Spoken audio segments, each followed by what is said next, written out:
Hi, Mariano. Thank you for being with us today. Thank you, Isaac. Isaac, yeah, sorry. Yeah, oh, of course, of course. And as you know, we're opening up enrollment into the association again soon. We like to talk to PhDs such as yourself who have come to the program and transitioned successfully. So again, thank you. And maybe you can just start by telling us what position and company you're with now. Yes, absolutely. So I am at Nanotemper Technologies, and I am an application specialist. Excellent. So, yeah, very happy with the transition. Yeah, great position. Yeah, and with all the help from the Czech Scientists Association, of course. Oh, yeah. Well, thank you for that. And I want to rewind a little bit, though, before we talk about your experience in the program to some of the challenges you had. You know, people watching this, they're going through their job search, they're getting stuck.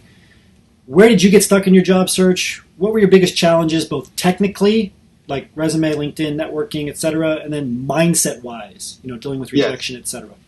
I think that first of all is mindset. Because once you're in academia, everybody tells you that it's like you need to stay there and you don't have any other options until you realize that there are like tons of options everywhere. Yeah. And I realized that first in a talk that was given at university. But then I was trying to follow up, let's say, the rules that we're saying.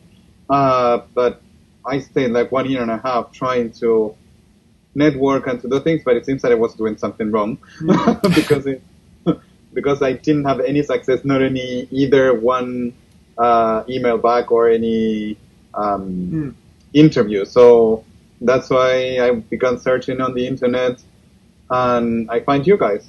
At the beginning, I was like very skeptical of everything because I said, "Oh, what am I going to do here? What is it?"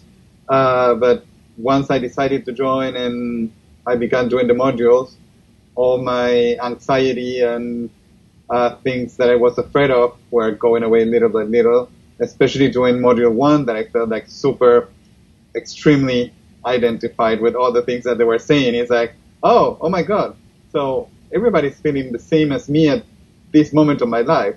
Yeah. So, because when you're in that situation, you don't understand that this is something that everybody has. Yeah. Or everybody passed through, but you think that it's like, oh, I am failing in my career, what am I doing wrong? And I was exactly as you described, like very depressed, like saying, what am I doing? I'm going to open a restaurant, like doing something else, just to get away of academia. But then it's like, oh, okay, so you think it seems that it's something natural, let's say, that the brain makes you like tricks. Yeah. And also like the misconceptions that you have when you're in academia, that you don't know all the alternatives that you have outside. And so that's what. Yeah, and I think those are obstacles that everybody faced. And like you said, when they first hear about the association, they're skeptical. They don't see how it's going to help. But you came in and, you know, you saw some value right away. What were some of the early aha moments that you had just in terms of the materials? So, well, first of all, the way of setting up the resume, that is very different from academia. Then what I was very skeptical at the beginning, I was saying, oh, okay, they need to do that, they're networking, but that's what makes me the job, basically. So I guess I should, yeah. Yeah, so, and all these things of being active in LinkedIn and follow what you want to do. Yeah. Because without noticing, I realized that I was following this company for a long time, and I was like putting like likes or comments and things, and it seems that when they were searching for somebody, they remember it's like, oh, this guy is always like very active in our LinkedIn page. Yeah. Who's this guy?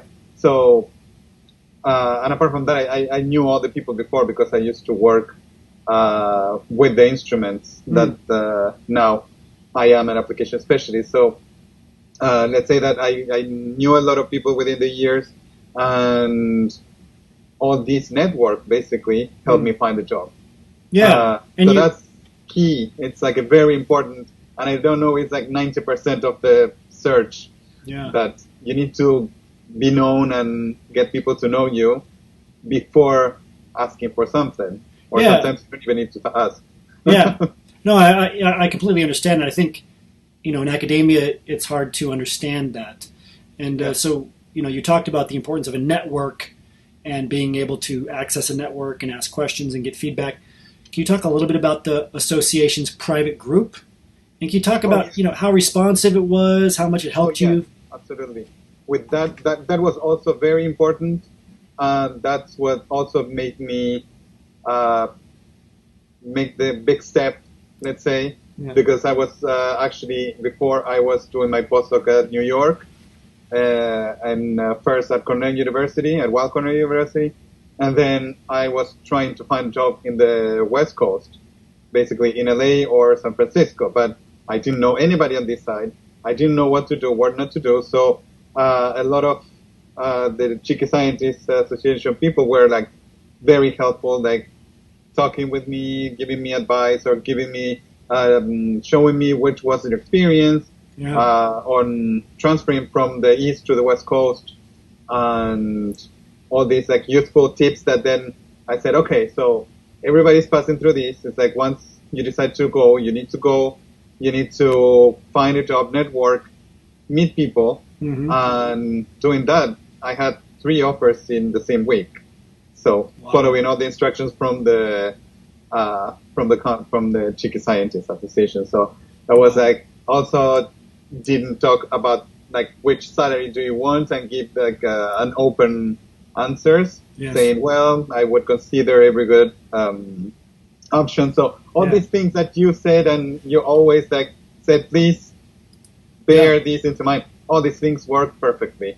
Excellent. Even though at the beginning I was skeptical of using that. Which I understand. I mean, it's an important part of being a PhD is being skeptical, but also being open, and then following the methodology. And you did it, and you're successful because of it. So, congratulations, Mariano. Well done. Thank you. Yeah. But then it was like, it was like very important to be part of the association. Without that, I wouldn't have done this big step, basically. And with all the help of many of the people that were there. Thank you. No, thank you. And thank you for setting such a great example. We look forward to watching your continued career success. Congrats. Yeah, thanks for all your help, of course. That's right.